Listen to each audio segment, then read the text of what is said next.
Sumugod na sa Malacanang ang ilang matataas na opisyal ng Armed Forces of the Philippines upang itakipin si Pangulong Kuting Jr. ng kaninang umaga.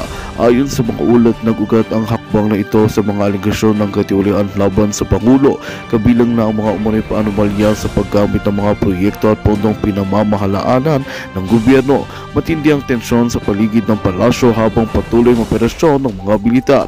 Kinumpirma ng ilang pagkakatiwalaang source na isa sa mga pangunahing layunin ng AFP ay simula ng isang malalimang imbestigasyon laban kay Pangulong Kuting Jr. kasama sa mga paratang ang paglalaan ng pondo sa mga proyekto na umano'y pabor sa ilang malalapit na kaalyado ng administrasyon. Mariing pinabulaanan naman ng Malacanang ang mga aligasyon at iginiit na walang katotohanan ang mga ito. Sa kasalukuyan, naghihintay ang publiko sa mga susunod na hakbang mula sa pamahalaan at sa AFP. Nananatili ang pangamba sa posibilidad ng mas malalim na hidwaan sa pagitan ng mga militar at mga opisyal ng gobyerno. Patuloy naman ang mga panawagan mula sa iba't ibang sektor para sa mas maayos at patas na imbestigasyon upang malaman ang katotohanan sa likod ng mga aligasyon. At yan nga ang balitang ating pagkakatutukan. Ngunit bago ang lahat, siguraduhin mag-subscribe at ihitang notification bell para sa patuloy na pagtutok sa mga silip ng bagong balita sa tunay na boses ng masa.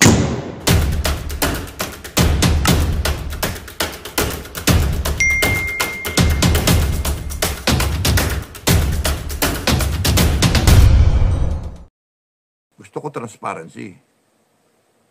Pera ng taong bayan yan eh. To the single centavo, lahat kayo mag-account. Ganun na yun sa akin. Yung mga retired. This is not about kung sino sikat. Not about sino nakaisip, sino nagsasalita. This is about standing up for what is right or wrong. Kung gusto mo doon ka sa wrong, doon kayo. Pero kung sa tingin nyo, tama, it makes sense na hindi dapat natin palakpasin ito.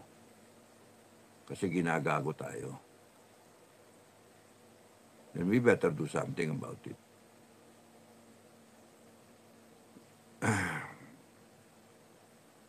We better show that we have a moral backbone kesa sa wala.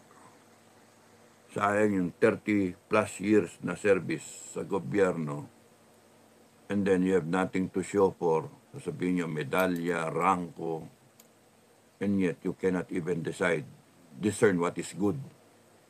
The difference between good and bad. What is right and wrong. What is truth and what is a lie. Imagine all that service, all those medals, those trainings, schooling, the rank, the positions held. It's all baloney kung kailan kayo kinakailangan ilabas ninyo yung moral fiber ninyo, hindi nyo magawa. Kasi bangkarote. Yun yung problema nyo.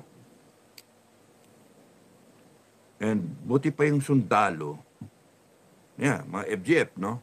Buti pa yung mga sundalo, retired lieutenant, retired sergeant, master sergeant, technical sergeant, chief sergeant, corporal yung iba, umalis din na maaga, mga private. Buti pa sila, they can tell you what is right and wrong. NCO, enlisted men, no? Mga lieutenant, kasi nga, one rank higher, lieutenant, second lieutenant. They can tell you what's right and wrong. And the generals cannot. Grabe, no? Ano standard meron tayo?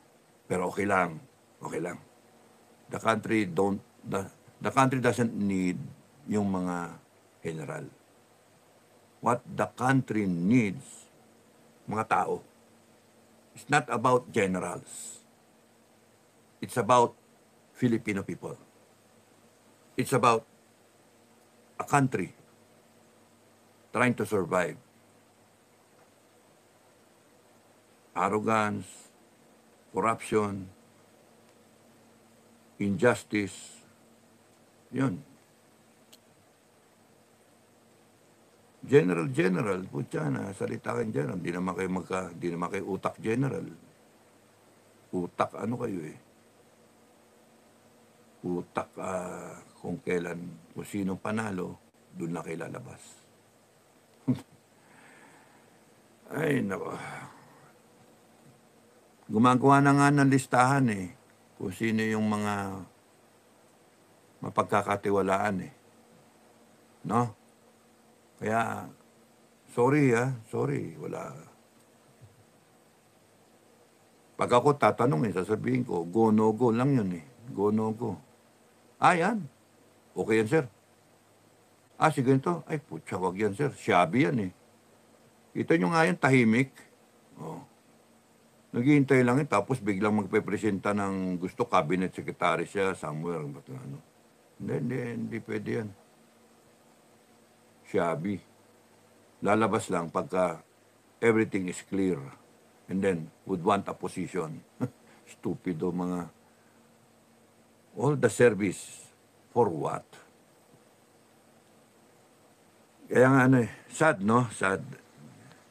So, thank you, Chona Nicolas. Gandang gabi po, Sir Dado, OFW watching from UAE. Thank you, Chona. Maybe it's true that hearsay that BBM is now is not real BBM before because he didn't like his father. Very regretful. O nga PPK Bohem Corporation. Raymond TV, sir, okay lang po ba na help mo ako sa problema about sa sakit ko na mild, stroke po ako, na mild stroke ka? Pares tayo.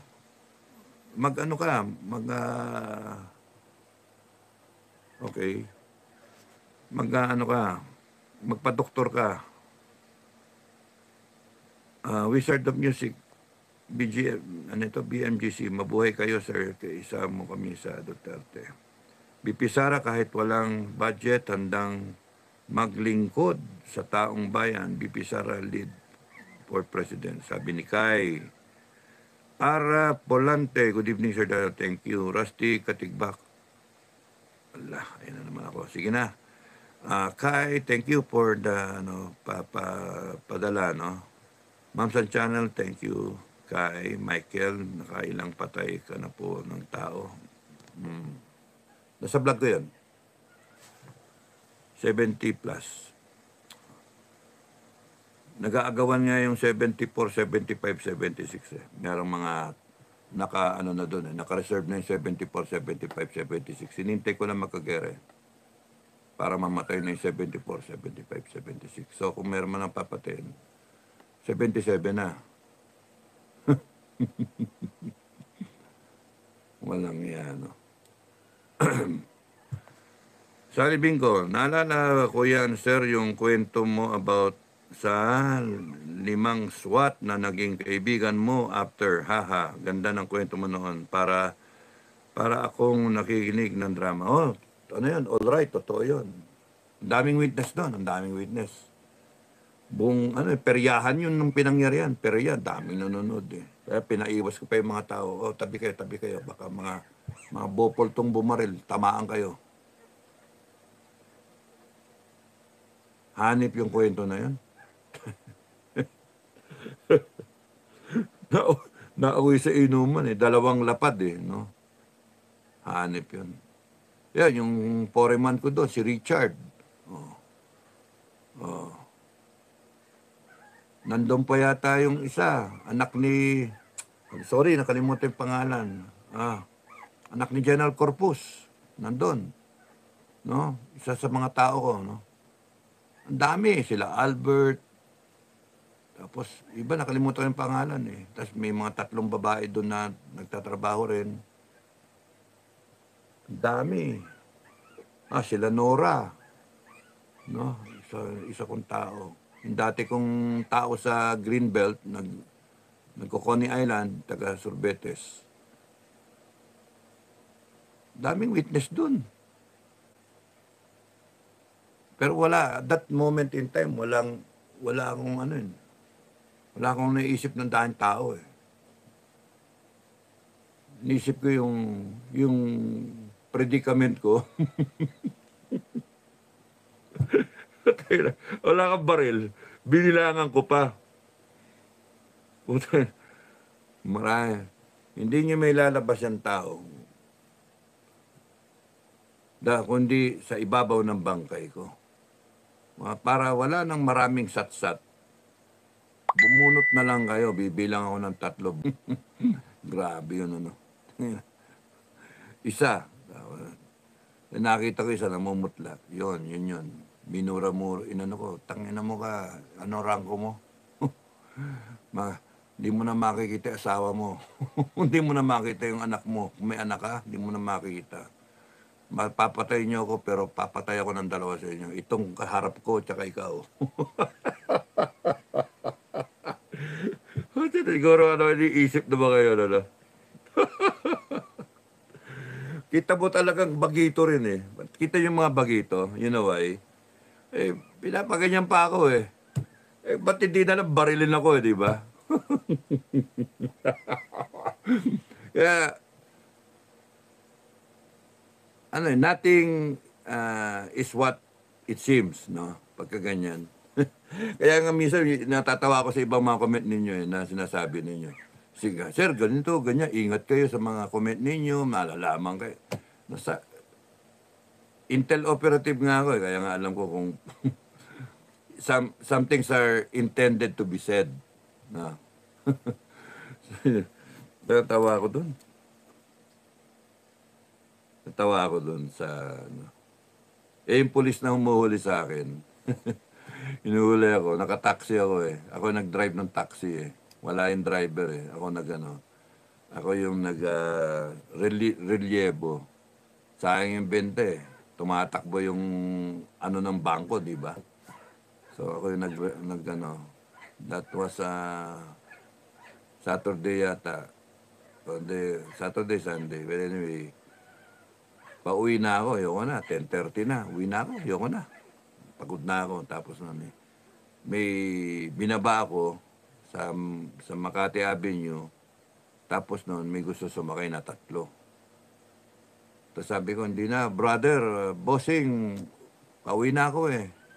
Tapos bubuelta ako. Doon na pupunta sa Guadalupe Bridge, no? Pag maantras ako, bubuelta ako eh. Hindi, ayaw busina ang busina, nanadya eh, ayaw umalis. Tapos nung hinampas nila yung likuran ko. Kasi busina ako ng busina, naka-flasher na ako, tas hinampas. Sabi ko, brother, pakiuro nga. Dinedma ako. O di, natrasan ko. Hinampas yung likod ng kotse. Ano ka ba, makasagasa ka ng tao. Tapos, gago ka pala eh. Ilang beses ko na sinasabi, sinasadya mo eh. Ginano. Tapos maangas ka, lisensya mo. Pulis ako. Gilanon ako. Putang ina mo ka. Sabi yung gano'n. Official ako, sabi yung gano'n. Major, sabi yung gano'n. Major naman talaga ako. Po-promote na eh. Po-promote na. That was 1995. Kaka-resign ko lang. Kaya major ang sabi ko. Kasi major naman talaga ako eh. Pinatanggal ko yung pangalan ko, kaya naging Captain Dado eh. Sayang kasi yung slot eh. Hindi ko na kailangan yung rank ko. Actually, if I had that order, kasi yung May ako nag-resign. February yung order namin. March 11 yung order namin. May 23 yata, May 15 ako nag-resign. Yung ko pangalan. So, effective yung order namin, March 11. That makes me a major. Nung umalis ako sa serbisyo, that makes me a lieutenant colonel. Ganon. Kaya kayo nagmamali sa akin, mabopol eh. Hindi nila alam na binabalik nga akong colonel eh. Full colonel, my classmates were lieutenant colonel. So itong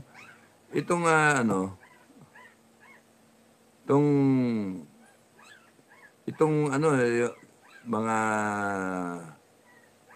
sabi ko na lang, sir, tanggalin nyo ni pangalan ko dyan. Sayang yung slot ng captain para papanik lahat na nasa ilalim ko. Hanggang class 95 yun. 95. Panik lahat yun. Isang slot. Kay reserve ka, kay integri ka, kay may OCS ka nga, o reserve, no? Papanik lahat eh. Matagal na isang kapitan eh. Boom, para sa major. Baka umabot pa sa class 84, yung number 1, si Sam Hardin. Number 1 ng 84. AIM graduate din yon. So, umalis din sa serbisyo eh. So, papanik lahat yan. So, lahat yan nakinabang. Imagine yung simple, honorable, unselfish act that I did telling J1 people to remove my name from the order being typed already. Naka-computer, may computer na nun. Strike my name, strike out my name. Are you sure? Oo, sir. Totoo, sir. Oo. Ani ko irangko. Alis na ako serbisyo eh. Pagka, sayang sir, kung magkagera, kung magkagulo sir, reserve kayo sir, niwala ka dyan. Tayo ko sarili kong army.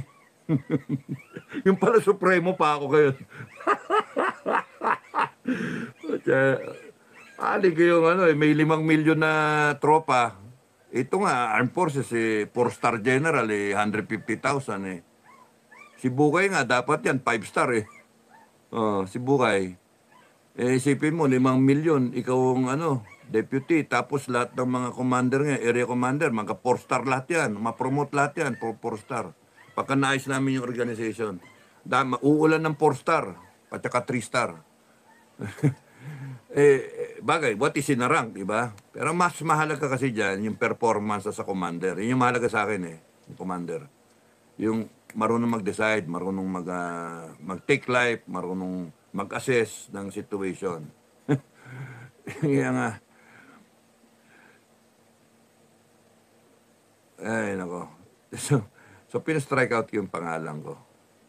So I became a forever captain.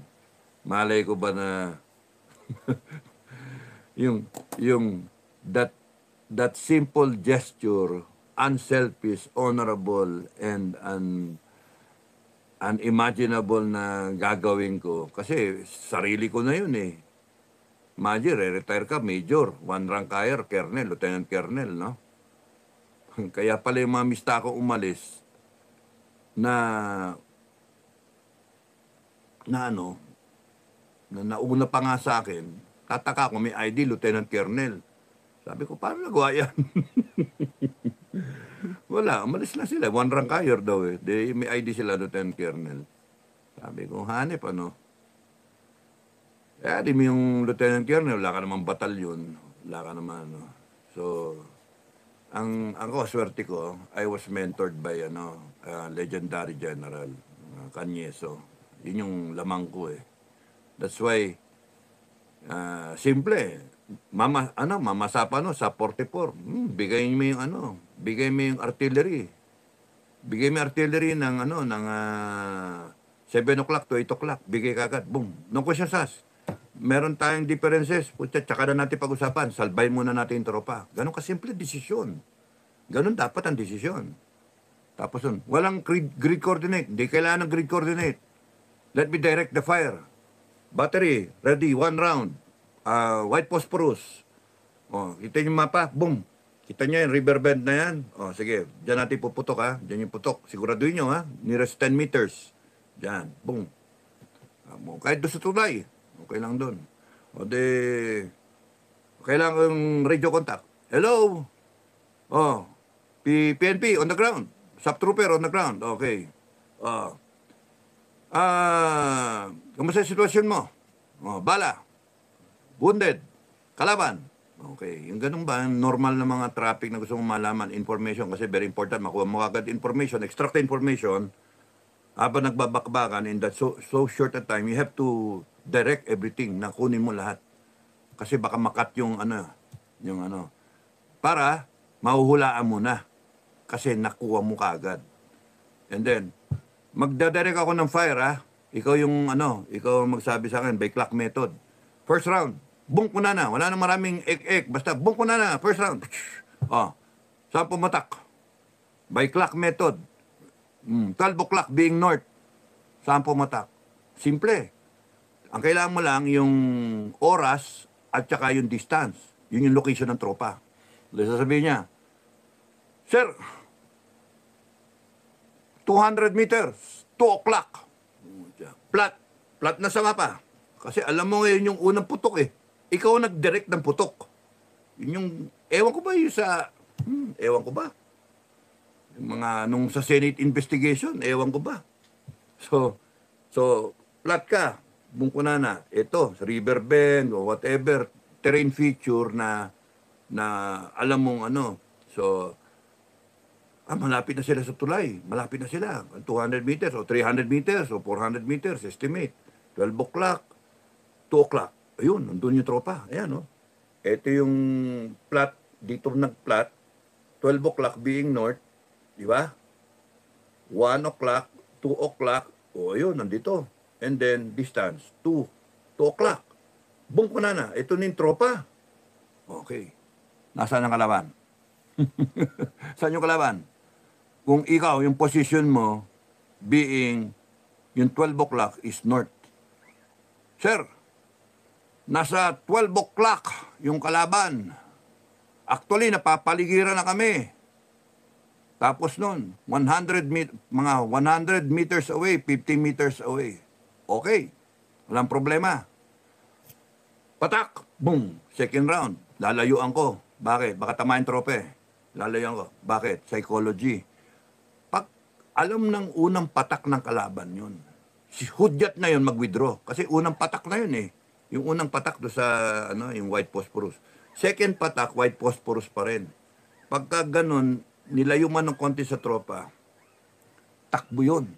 Kahit sinong warrior, tatakbo yun. Alam nila, kanyon yung dadating eh. Uulan na ng kanyon. Walang matapang sa kanyon. Sabi ko sa inyo, walang matapang. Gago yung nagsasabing matapang ako sa kanyon. Walang... Pagka saan pumatak? Sir, fire for effect. Ay, tapos ang gagawin ko pa niyan, fire for effect, habulin mo. Saan direksyon ng kalaban? Sir, 2 o'clock. O, doon papunta. O, sige, habulin nyo. Kita mo patay doon, 400. Medalya lahat na sub trooper. Medalya yun. Had it been na gano'n ang ginawa ng 7 o'clock to 8 o'clock, masaya pa tayo. Pero hindi, kasi panay mga Tawag na lang ako kay General Canieso. Buhay pa nun eh. Sir! Diyan pa kali, sir eh. Oh, Iging! Buti tumawag ka. Sir, yung mamasapa nun, sir. Oo nga eh. Oo nga eh. Gagong Sir, sa akin lang sir gusto ko lang sa iyo marites ba, yung chismis sir.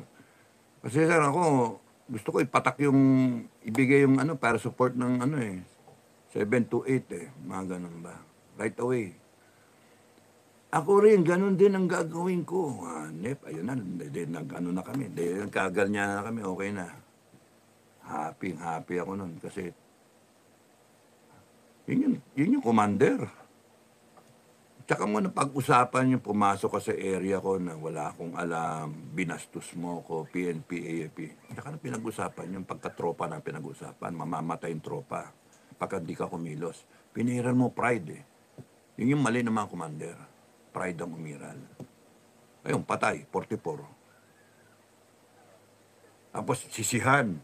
Meron 200, 300 na pulis dun sa kalsada, hindi nagre-react.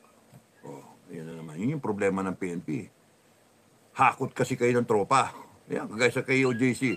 Hakot kayo, hindi alam kung ano ginagawa, hindi alam kung bakit. Ngayon, makakasuhan kayo lahat. Makakasuhan kayo lahat. Hindi nyo alam yung ginagawa nyo eh. Ganon din sa mamasapan, hindi rin nila alam yung ginagawa nila eh. Nandun na sila. Bakit ako lulusob dyan? Sabi lang sa akin merong escort eh. Tapos palulusubin mo ako dyan. Kita niyo yung putukan, ang lakas-lakas ng mga putukan. Dami, volume of fire. Tapos nadidinig nila, namomonitor na sa radyo, tinamaan na si ganyan, tinamaan na gano'n. Wala na, ubus na kami, patay na kami wala na kami bala. If there was just one officer there sa SAP, one officer, who had the balls na pasukin yung yung area, boy, sana yung 44. Isa yun na pwedeng gawin. Or kunyari, there was a helicopter available, naghulog ka na lang ng granada, pero susceptible yun sa anong tawag nun? RPG. Okay pa rin yung talaga, okay sa akin yung 105. Sipin mo, 6 na tubo, pag sabay-sabayin mo, wala, warshock yung mo doon, kalaban mo doon. Warshock. Yan Thank you, Sunny Binko, ha. Talaga. Kai, thank you po. Maria Dress, like. Thank you. Nimpa Ortua, Kapdado, pag si BP ang presidente, sana ma-appoint ka kasi magaling ka mag-analyze ng mga bagay-bagay. Hang ako sa yon. May prinsipyo, God bless inyo pa. Thank you po. Thank you, Nimpa Ortua. Rodolfo de Valle, Kapdado, wish ko sana ikaw mag-SILG. Mukhang maraming mamatay. SILG, no? Maraming mamatay na punta ka sa isang lugar. Mayor! Nagpadala ko heavy equipment dito, nasa na, naguhukay. Uy, para saan yan, Secretary, para saan yan? Hukay. Uy, tama na yan. Talong ka sa loob. Talong ka sa loob. Bakit? Libingan mo. libingan mo. Kurakot ka gago ka Abusado ka rin De, joke lang yung joke. Yaw yung, ewan ko ba? Yung kung sumali sa gobyerno. Ay, Boss Dado, shoutout. Boss Dado, shoutout po. Big J999. Big J999. Kamusta na? Okay. Thank you, Rodolfo, for the thumbs up. Pero ayoko. Silverio Palgan, from Bohol. Kamusta na kayo sa Bohol? Mag-form na kayo, ha? Diamond, good evening po, sir. Watching from Kuwait. Salute you, sir. Thank you, Diamond. Kamusta na mga taga-Kuwait? Maiden Minda, good morning po from Japan. Kamusta sa mga taga-Japan? Huwag sanang Japan magsimula ng gera, no? Relita, Javier. Hello, sir. Good evening. Thank you, Mangagoy Bislig. Ariel Coribin po, naging advisor ni Duterte. Ganon, si Ariel? Okay yun, si sir. Medal of Valor yun, Jason Calueng, boss, pa-welcome po, new subscribers po. Thank you. Jason Calueng, a new subscriber. Thank you. Tignan mo yung mga old vlog ko na Pinoy Survivor 1 to Sawa, no? Hanggang 200 yata yun. Buhay ko, no? Tignan mo para makilala mo ako. Nelson Serdado, new subscriber po. Thank you, Nelson. Nelson, thank you for joining. Tignan mo yung mga lumang video, no? Pinoy Survivor, no? May mga playlist, panoorin mo na yung mga playlist. Sir, ano masasabi mo po kay Saldico na Lacoste na hayop? Buhaya. Ewan ko, kasi mas alam ni BP Sara kung ano yung mga going doon sa Congress Pero yun nga, hindi natin alam. Ay, nako. Imagine yung dalawang tao, yung allegation, ang nagkokontrol ng budget. The worst. Even if kunyari yung buong Congress na yun, yung committee na yun, nagkokontrol ng budget, the worst pa rin. Kung mag-aasta kasi sila, kala mo, panay honorable. Pero hindi. As long as nandyan ang Resolution 10, you cannot trust anyone. Because they're all enjoying the benefits of Resolution 10. Liquidation by certification. And ang sakit doon sa atin, hanggang di natin ayusin yan, 1997 pa yan. Shucks. 1997 ba yan? Imagine, 97. Ilang taon na yan? O 2007, 2011, yan. 2011 yata. May practice na since 1997. Tapos noon, inadapt nila para sa boat houses, upper, lower. Si Lacson nung nag-introduce, 2011. 2012, inapprove nila. Without any discussion. Approve. Nandun, nakalagay sa pinablis ni SAS. Tinignan ko rin sa hinanap ko yung niya. Wala man lang mga ek-ek na nandun si Bongbong Marcos, 15 Congress. Miriam Defensor Santiago, Nasan, Trillanes, Ping Lacson. Nandun sila. You can verify sino yung 15 Congress, kung sino-sino. Imagine Bongbong Marcos was there. Isa siya sa nag-approve ng Resolution 10. And from there hanggang ngayon, we have Resolution 10. How much money did they all earn? Sad. Honorable. The moment Magandang balita ang hatid namin sa inyo ngayong araw. Sa pagtatapos ng aming balitaan, nagbigay kami ng mga mahalagang impormasyon.